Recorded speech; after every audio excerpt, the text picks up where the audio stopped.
first thing then, around the organisational culture there, do you feel that awareness and understanding of mental health has been enhanced in any way within your organisation since even the staff completed that mental health first aid training? I guess in a nutshell, yes, because I know also senior managers and chief execs were present at the actual training programme that we ran just before the pandemic hit. So I think it was good timing in a sense.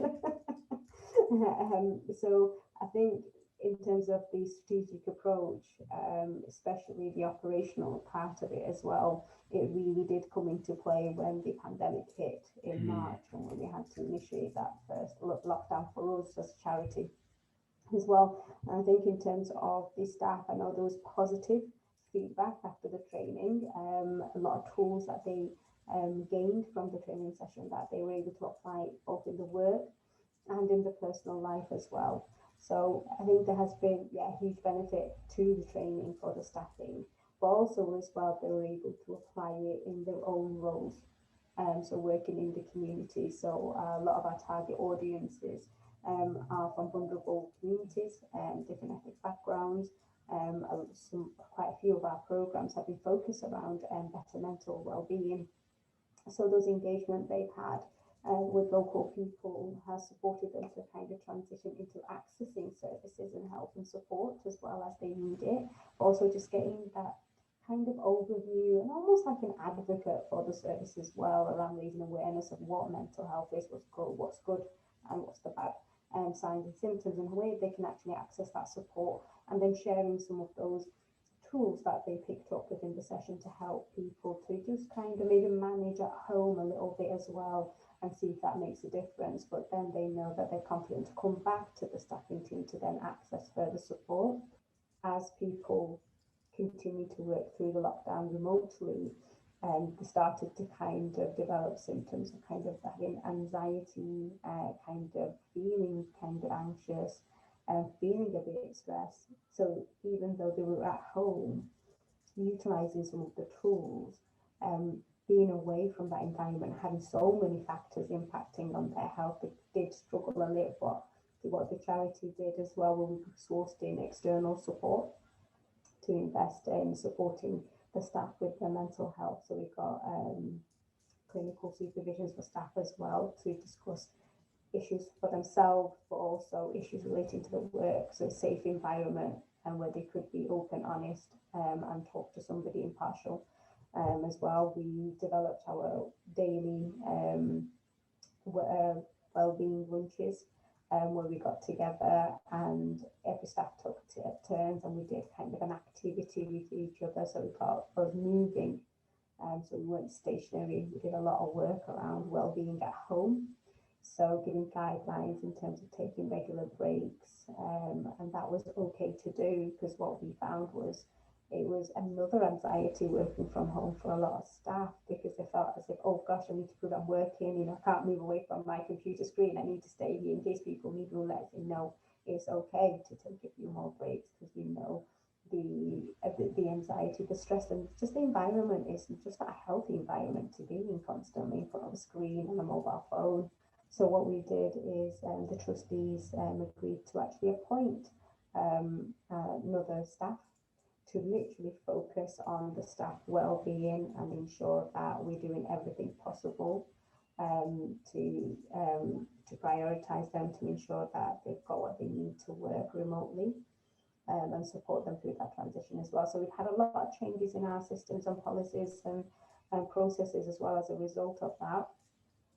We've got a stress and mental health policy that we've implemented as well as a result. So the trustees have been agreed, so we've been working on that, so that's getting finalised. But what we've also done is actually put in a more robust, flexible working policy. We used to have one, which was very, very basic, and there wasn't much in it. So we've kind of reviewed quite a lot of our internal policies to make it more transparent and easier for staff to kind of follow through should they want flexible working.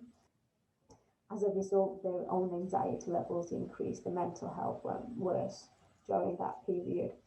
So what we try to do is, okay, well, we can't solve everything, but we can try and support where we can. So we did a pilot program with a partner, Minds Matter, where we raised awareness around mental health. And one of the staff members took lead on it, and that really encouraged referrals into the service to get more support. But we also delivered awareness raising, and I think we got yourself back in again to do some awareness raising sessions as well with some of the community members we're working with, which went down really, really well. And we're working kind of literally across our partners to try and address some of those issues that have come up as a result of the pandemic around dealing with poorer mental health and well-being, really, and getting the support that people need to them. So the staff have now had refresher sessions in terms of other local services that are still operational during the pandemic, so they know where to refer staff, well, refer anyone really that they're in contact with, to the right services to get the right support as well. So I think a lot has been happening on the ground level. So it's been a bit up and down. And I think when we were in the thick of stuff, staff did struggle in terms of managing their own mental well-being. However, with a bit of encouragement and guidance, they were able to really take it on board, and with the additional support that the charity has given and sourced in and covered costs of, made that process and transition a little bit easier to manage. Great. So yeah, it sounds like you've been really focused on staff well-being. You've been very mindful of the impacts of the transition and the lockdown, and one word you kept using there is anxiety and the stress around new ways of working and new ways of trying to engage your service users. So as you said at the beginning, Rehana, it sounds like the mental health first aid training came at a good time, and no one could have predicted what was going to happen over the next year or so. Because that training went ahead, do you think that has enabled you to respond more positively with all of those things that you've put in place? Yeah, I'd say absolutely. I think it's the same, I think, for the staff as well, because like I say, it came at a very opportune time, because obviously, like I said, we couldn't predict what was going to happen, but then a couple of months down the line, and we were hit with the pandemic, so they were able to kind of tap into something more recent experience that they've had, and the tools that they've gained for it to help them transition through that process. But one of the things I think as a result as well during the pandemic, and obviously the training that we've had with yourself, one of our, like I say, our key focus has been staff well-being. So really focusing on that, where we started to then have senior management team meeting with a core agenda item around staff well-being. And that, because that's now part and parcel of any conversations we have at a senior management level, whereas before it used to just be staffing update. But now it's more specifically around staff well-being and really focused on that. And really now it kind of prompted us to gather actually what do we actually do for staff well-being. I mean, if you just asked me or Gemma or anything, we'd probably tell you from the top of our head, but if somebody else came in, they wouldn't be able to tell you what we do in terms of supporting with staff well-being. So it became a process of actually, we need to get things written down, we need to get more robust systems and processes in place. So then, if I did leave or if anybody, then that is that core value of staff well-being and maintaining that is part and parcel of the charity. Our main focus has been in the last 12 months about staff well-being, and we'll be continuing to do that because there's always room for improvement, I think. And I think it's a positive step that we've taken forward. And not being too complacent about, oh yeah, we do everything and then leave it as that. It's a conversation we have every fortnight around it, and the staff have a way to kind of feed into that. So the new staff member we got in, part of that reporting back to us is around identifying any further opportunities to support people with well-being at work as well. So again, that's another, and we do a lot for the community, for our service users and volunteers, and it's brought the focus back onto the staffing team now. How else can we support them to do what they do best? Excellent. Yeah, so it is. It sounds like it's not lip service. It's not like we've ticked this box here. You really are making changes, and it's all focused on the well-being of your staff and how it impacts your service delivery, which, as you say, is largely focused on mental health in the community as well. In terms of the culture of the charity, I think there is a heightened focus around creating that supportive environment as an organisation. I think one of the main things changes with more transparent and a bit more clear in terms of what we are offering. And that culture needs to kind of almost be part of their journey when they come into the organisation. And that strengthening of our policies and procedures and our systems is part of that journey to strengthen our culture as an organisation. So there is a real understanding in terms of the kind of, yes, really tackling some of those myths and taboos and kind of the existing stereotypes of the person who they perceive to have mental health. So there is a shift in terms of that as well, but I think there still exists a lot to be done. I mean, we brought yourself in to do some training with a group of men and women as well about a month or so ago as well.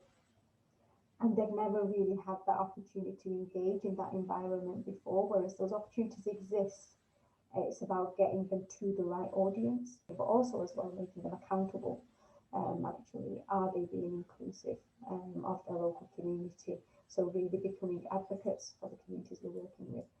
So I'd say there is a shift in terms of that. In terms of the staff, as a result of the training they did start to refer and reference the stress container. And I've forgotten what the other one was with the square. The continuum. One. Is that the continuum? That's what I like to call it. The square is like, right, breathe, breathe out. And I've used that in the past, as has really helped me to kind of take a breather. Like I said, I mean, I probably am one of those that probably experienced anxiety for the very first time, and I've never recognized it as that. And it really can debilitate yourself in terms of operating as a human as well. So that was quite an interesting phase that I went through as well. But again, referencing some of that learning and that tool that we got from the training really helped with managing aspects of that as well. So that was quite positive just personally for myself as well. But like I said, some of that stigma within the team, they are more open, what we found, about talking about how it's affecting them. And we recognise that there's still going to be a stigma because we're still very close to the matter, we're close to the organisation, so they can't 100% be open with us. And that's one of the reasons we actually got in an external person delivering clinical supervisions as an additional arena. But then they've got a safe environment that we cover the cost of, that they can have that conversation, and when they're ready they can come and have a conversation with us as well. So the final question really is just around anything else that you feel the mental health first aid training has impacted you personally or the organisation? Okay, well, definitely have more compassion and empathy for my husband. I think he's benefited on that front as well. So yeah, I think as a whole the training itself came at a really good time. For some staff, I mean, some of our staff have probably dual jobs, so they have a second employment. And obviously from the conversation we had during the training, a lot of those were discussed, and it really benefited in terms of giving them the confidence they needed as well to kind of make their employees accountable. And I think that's what we have done, is made ourselves accountable by investing in the training itself, and recognise actually we need to do more for the staff. We do a lot for the community. We do a lot for our volunteers, even though we still open up those opportunities for staff to engage in. Actually having something specifically for the staff really increases the value, and I think the value that the charity recognises of them in a sense as well. So read that buy-in, but also I think what it made us realise that we do a lot for the staff, for the workforce, and where a lot of organisations don't do. So actually we started from a position where we were already invested in it, and we wanted to improve, we wanted to be better, and I think that's helped us on that journey. And like I said, I mean, one of the things that we started to do was also that really review what we have internally and how we can strengthen our offer around it, and I think it's really aided in doing that for us.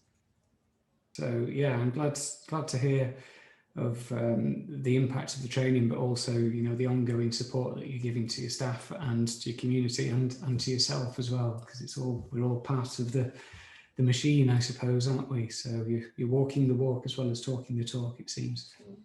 But yeah, absolutely. And I think the other thing we realise is that as chief execs, both me and Jem, is that we do a lot for the staff team, and actually we forget ourselves in the process. So it really brought to light actually that offer needs to be top down and bottom up, and it needs to be holistic as well. So that offer is accessible by anybody as well. So not just the staff team, the frontline delivery, the development team, actually that encompasses the senior managers as well within that. So again, that did make us stop and reflect and go, hang on a second, because it was a very, very difficult, challenging time. And, you know, I mentioned before that it's the first time that I've experienced anxiety as well, because there was so many balls we were juggling at, so many plates we were kind of trying to keep up at the same time. And, you know, it has been tough.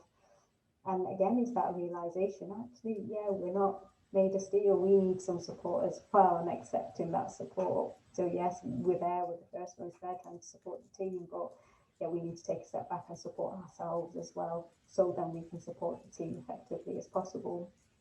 Is there anything else you want to say? Any questions or anything at all before we finish? So apart from the training was absolutely fantastic. I think yourself as a facilitator was really engaging, and I know that the staff were really engaged well in the session and got a lot out of it as well. So it's really worthwhile as well, and hence why we kind of tapping into yourself for kind of further sessions with the people we're working with as well, and the support that they need. So yeah, I think it's fantastic that the work that you're doing. I think there needs to be more awareness raising, because like I say, it's that unseen kind of almost like an illness if it gets to that part as well. And it's very difficult for people around to support each other effectively, because it's not obvious to the eye, you know, in terms of what you're going through. So it's that having that consciousness, like you say, that more compassion when you're working with somebody. Actually, is there an underlying factor that we need to address first? Is it around, you know, poor mental or kind of struggling with mental health daily? I mean, like I say, I mean, I've never experienced, I probably have done, but I've never really put it into a box that it is this X, Y, and Z. But then going through it, I thought, wow, people that do have, you know, that I've been told that have this feeling quite regularly as well, must be really hard to get through each day. So it really gave me a realization as well. Even though you hear about it, you learn about it, it goes into that lived experience type thing, and, you know, really heightens your awareness around it. So yeah, I think it was a fantastic training. Yeah, I'm hoping they will be applying it now throughout the work and the roles and with people that they interact with. It's definitely a subject that's come up from our own community consultations we've done in the local community.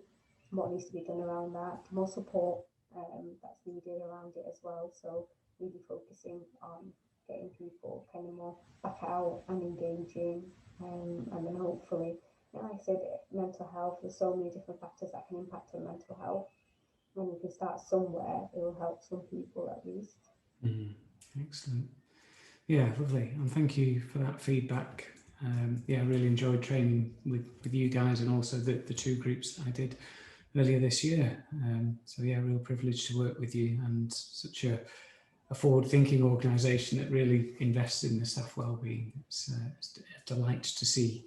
Well, thank you so much anyway for doing the training, and yeah, and hopefully we can build that relationship going forward as well. I think there'll be plenty of other opportunities that we'll be able to bring you in to support the work that we're already doing and want to kind of grow and be better at, in a sense as well. So yeah. Yeah, wonderful. Thank you. Okay, many thanks, Rehana. Take care, and hopefully see you soon. Yeah, you take care too, and see you soon. Okay, bye.